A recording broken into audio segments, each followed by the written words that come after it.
Okay, so tonight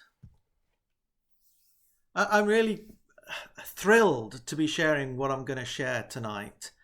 I just think it gives us a greater sense of depth as to once again who God is.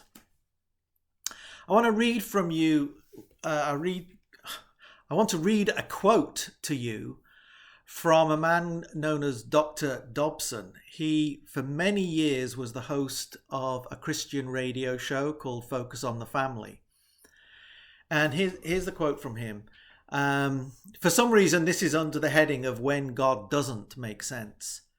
He said, I sometimes ask people if they can remember the first thing created by God, when he set the world in its place.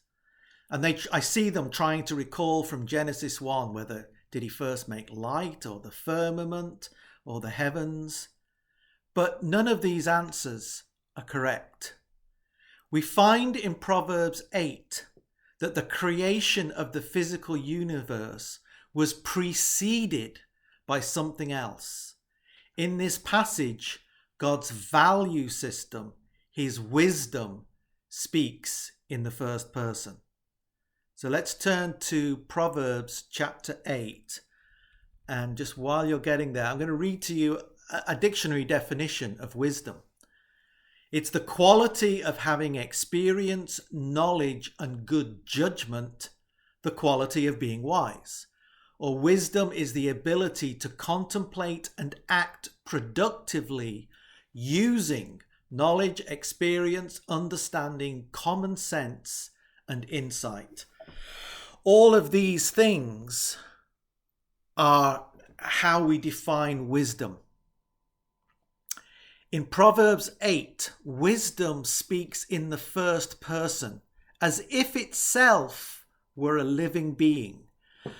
But this is the figure of speech personification, where the wisdom of God is personified and portrayed as a separate being. It's God's wisdom being talked of as if wisdom itself were a living separate being. So we're going to read Proverbs 8 from verse 22 to 36. The Lord brought me forth as the first of his works.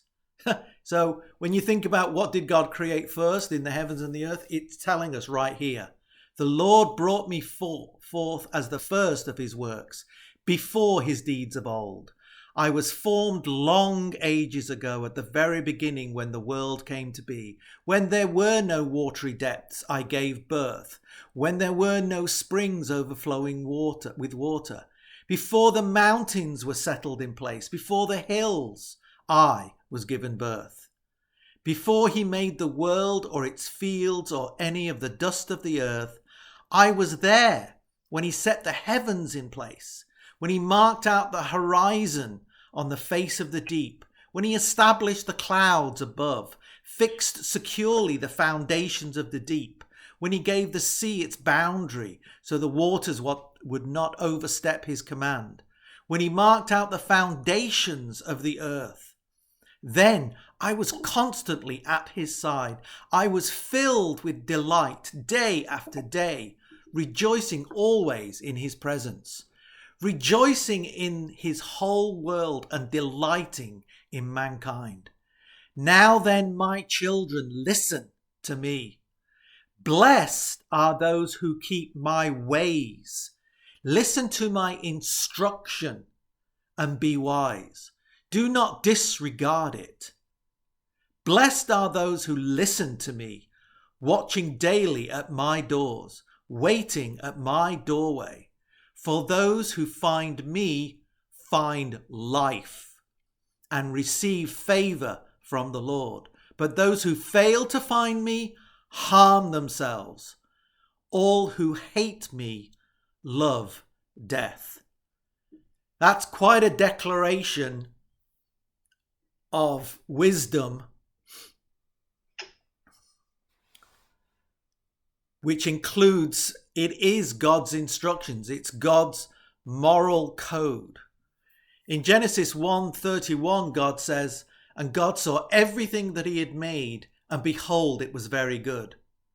But here in Proverbs, speaking as God's wisdom, God shows his delight in everything that he created. And especially that one verse talking about how he delighted in mankind. He rejoicing in his whole world and delighting in mankind. So remember, this is wisdom. It's God's wisdom that's being personified as if wisdom is speaking.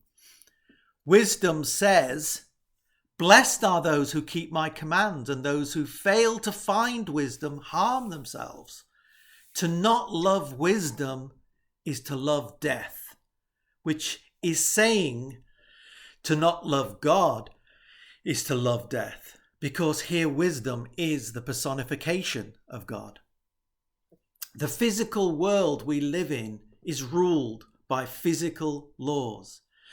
Yet before these laws were put in place, the higher moral laws of right and wrong were established. And those who find these and live by them find life.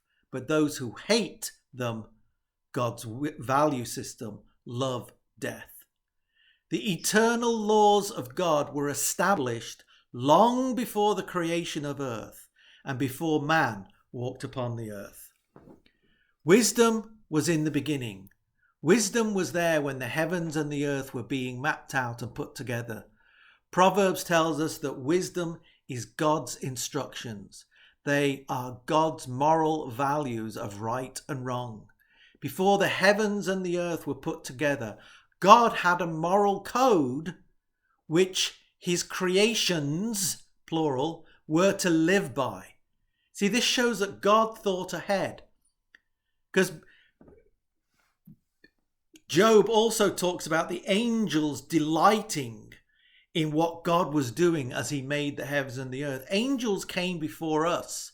The multitude of different types of spiritual beings that live with God in heaven. They came before man, they came before the earth. But before that, God's moral code was there. So when he created angels, they had God's moral code to live by. Because God is he's not a despot. He doesn't rule by force. He allows us all to live with freedom of will. But that's what I mean by he thought ahead. Before he put everything together, he had a standard of living that his creations were to live by. From Adam onwards, God has given man commandments, statutes, laws. We have no evidence that these were ever written down until the giving of the Ten Commandments and the Mosaic Law. Let's go to Proverbs chapter 7. A real descriptive verse here. In verse 2 of Proverbs 7. "Keep my commands and you will live. Guard my teachings as the apple of your eye." That's how precious we are to hold them. Let's go to Deuteronomy 30, because there's a couple of verses here that really sum up our lives in relation to walking within God's paths of righteousness. The Bible often talks about paths. A path is a road to walk on. And he talks about we do not veer from the left to the right, but we stay on the path. The path is God's commands, God's instructions. We know what to do and we know what not to do. Deuteronomy 30, verse 16. "For I command you today to love the Lord your God, to walk in obedience to him and to keep his commands, decrees and laws.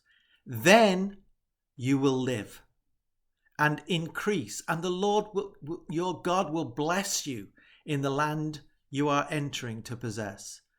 But if your heart turns away and you are not obedient, and if you are drawn away to bow down to other gods and worship them, I declare to you this day that you will certainly be destroyed. You will not live long in the land you are crossing.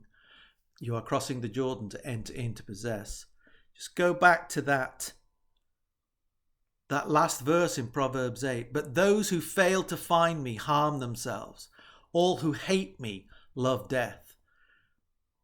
Because that is the consequence of rebellion against God. The wages of sin is death. Sin is to go against God's command. The commands of God are so that we are blessed and fruitful. And when we walk in them, we have life. We will live, and God will bless us in all ways possible.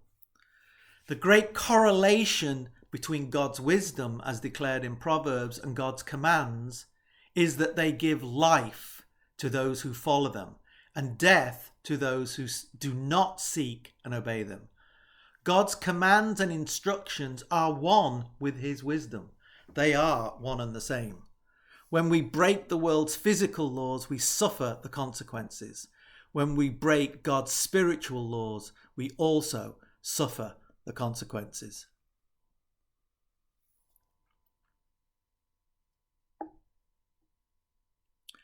Dr. Dobson referred to Proverbs 8 as being God's value system. And there is no better demonstration of God's value system than those recorded in the Ten Commandments. These are the laws of life. It is temptation that strives to pull us away from the sound doctrine of wisdom. Wisdom being God's moral compass, God's code of right and wrong, that have always been in place and always will be in place.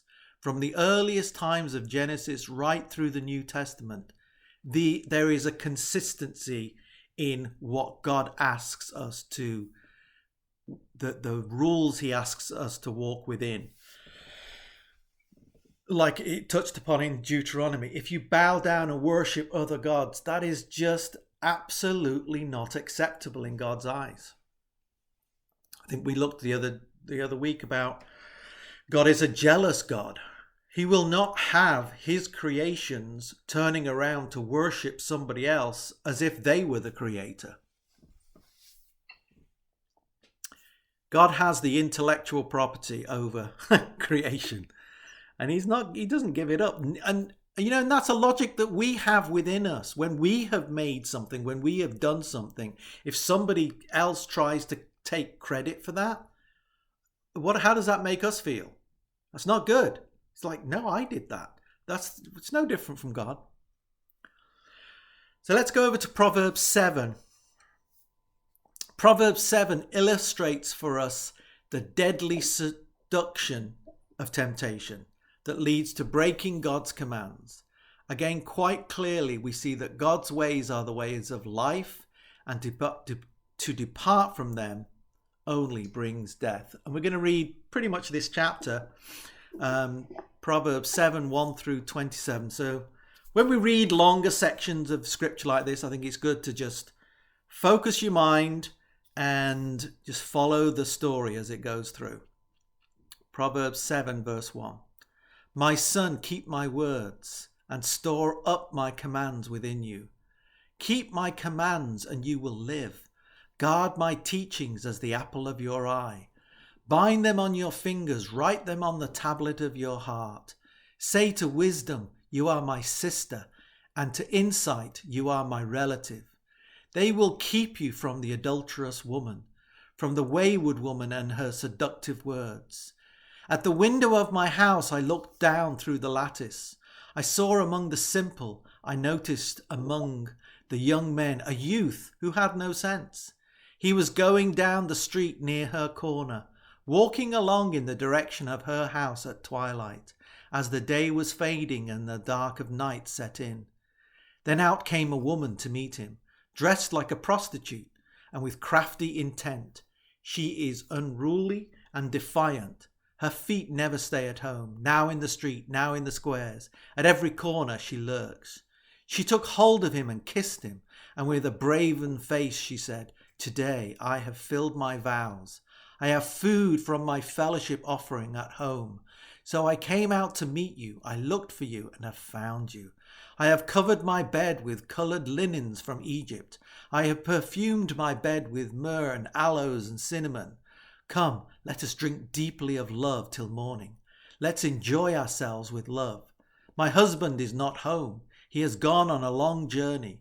He took his purse filled with money and will not be home till full moon. With persuasive words she led him astray. She seduced him with her smooth talk. All at once he followed her like an ox going to the slaughter, like a deer stepping into a noose, till an arrow pierces his liver, like a bird darting into a snare, little knowing that it will cost him his life. Now then, my sons, listen to me. Pay attention to what I say. Do not let your heart turn to her ways or stray into her paths. Many are her victims she has brought down. Her slain are a mighty throng. Her house is a highway to the grave, leading down to the chambers of death. So you have to look deeper than just a young man being sexually seduced. That's not the lesson here. The lesson is what happens to those who are seduced away from keeping God's commands and not guarding them as the apple of your eye. We see here a graphic illustration of the power of seduction with which the devil deceives those who do not hold fast the words of God, those who do not guard them as the apple of their eye. Like a lamb to the slaughter, many have succumbed under her entrapment. One of the pillars of wisdom is the strength to not yield to the temptation that takes you away from fellowship with God, to go against his will. Let's go to Job chapter 28.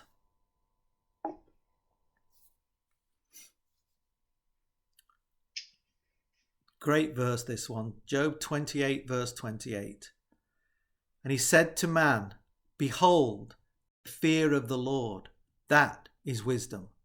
And to turn away from evil is understanding. God is always admonishing us to keep his word. His word gives us the instructions that it will keep us from falling prey to the subtle deceptions that attempt to lure us into his trap. Wisdom is to fear God and to turn away from evil, from temptations that go contrary to God's instructions. That is understanding. And it takes growth, I believe, to get to the point where the word is not just knowledge, but you can then equate it to things in life, things that the temptations that arise in your own heart, and to recognize that is a temptation. It's a temptation to sin, and that we deal with that in our own head, and to turn away from that temptation. That takes understanding, because we have sometimes learned through bitter experience, but we know all that glitters is not gold.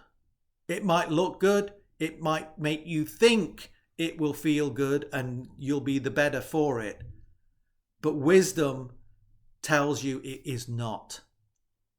And therefore you turn away.